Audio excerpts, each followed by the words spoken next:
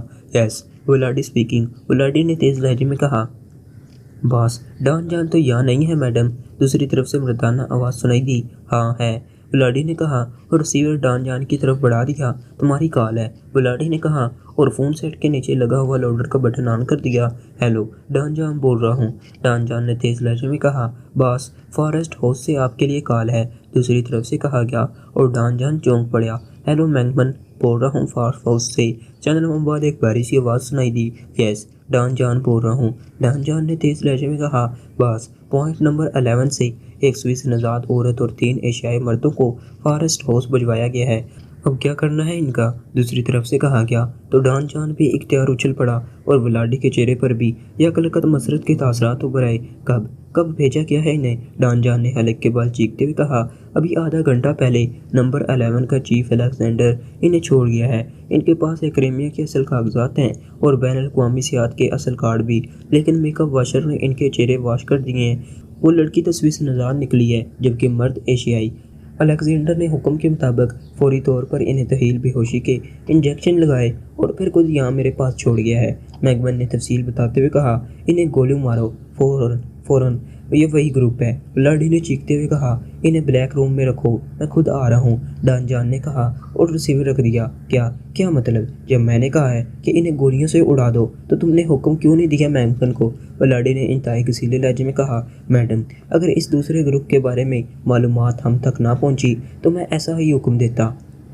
یہ گروپ تو تمہارے قبضے میں آ ہی گیا ہے، لیکن دوسرے گروپ کے بارے میں مجھے خدشہ ہے کہ وہ شاید اس طرح ہاتھ نہ لگ سکے جس طرح یہ لگ گیا ہے، اس لیے مجھے ان سے ہی اس دوسرے گروپ کے بارے میں تفصیلی معلومات حاصل کرنی چاہیے، ڈان جان نے کہا۔ وہ کیوں نہیں پکڑے جا سکتے، ولاڈی نے حیرت بھرے لہجے میں کہا۔ میڈم، راڈیم نے جو تفصیل بتائی ہے اس میں ایک خاص پوائنٹ بھی ہے، وہ یہ کہ وہ آدمی پال ولسن کے میک اپ میں لارڈ سے ملنے گیا اور لارڈ سے ملنے سے پہلے وہ چیکنگ گیلری سے گزرا، وہاں انتہائی جدید ترین ریز میک اپ چیکنگ مشین بھی ہے، لیکن وہ مشین بھی اس آدمی کا میک اپ چیک نہیں کر سکی۔ اس کا مطلب ہے کہ ان کے پاس میک اپ کا کوئی ایسا فارمولہ ہے جسے چیک نہیں کیا جا سکتا، اور ممکن نے ابھی بتایا کہ اس پکڑے جانے والے گروپ کے پاس اصل کاغذات تھے۔ اس کا مطلب ہے کہ اس دوسرے گروپ کے پاس بھی اصل کاغذات ہوں گے، اور جب ان کے میک اپ بھی چیک نہ ہو سکیں گے اور کاغذات بھی اصل ہوں گے تو پھر انہیں کس طرح چیک کیا جائے گا، لا محالہ وہ ہماری چیکنگ سے بچ نکلیں گے۔ اس طرح ہیڈ کوارٹر کو ان سے خطرہ بدستور رہے گا، جبکہ یہ گروپ جیسا کہ میرا خیال ہے اس دوسرے گروپ کا ساتھی ہے، تو لازماً انہیں ان کے متعلق معلومات حاصل ہوں گی اور ہو سکتا ہے ان کا آپس میں رابطہ بھی ہو۔ اس طرح ان کی وجہ سے ہم دوسرے گروپ کو نہ صرف ٹریس کر لیں گے بلکہ انہیں بھی ختم کر سکتے ہیں، لیکن اگر ہم نے ان کا خاتمہ کر دیا تو پھر دوسرے گروپ کو ٹریس کرنے کا یہ موقع بھی ہاتھ سے نکل جائے گا، ڈان جان نے وضاحت کرتے ہوئے کہا۔ اوہ واقعی، تمہاری ضمانت کا جواب نہیں ہے، آئی ایم سوری، تم ان معاملات میں مجھ سے زیادہ ذہین ہو، ٹھیک ہے، اب آئندہ میں تمہارے کام میں کوئی مداخلت نہیں کروں گی، لیکن اگر تم اجازت دو تو میں تمہارے ساتھ فارسٹ ہاؤس چلی جاؤں، ولاڈی نے کہا۔ یہ آپ کیا کہہ رہی ہیں میڈم، آپ باس ہیں، ریڈ رنگ کی مالکہ ہیں، ڈان جان نے مسکراتے ہوئے کہا۔ میں صرف مالکہ ہوں، ریڈ رنگ کی تنظیم تمہاری وجہ سے چل رہی ہے، اور آج مجھے احساس ہو رہا ہے کہ اگر تم نہ ہوتے تو شاید یہ سب کچھ کب کا ختم ہو چکا ہوگا۔ یہ ٹھیک ہے کہ تم ریڈ رنگ کے منافع میں آدھے کے شریک ہو، لیکن تمہاری اہمیت بہرحال زیادہ ہے، ولاڈی نے کہا، تو ڈان جان پہ اختیار مسکرا دیا۔ شکریہ میڈم، آپ یہ الفاظ میرے لیے تمغے کی حیثیت رکھتے ہیں، اگر آپ ناراض نہ ہوں تو میں اس موقع سے فائدہ اٹھاتے ہوئے ایک گزارش کروں۔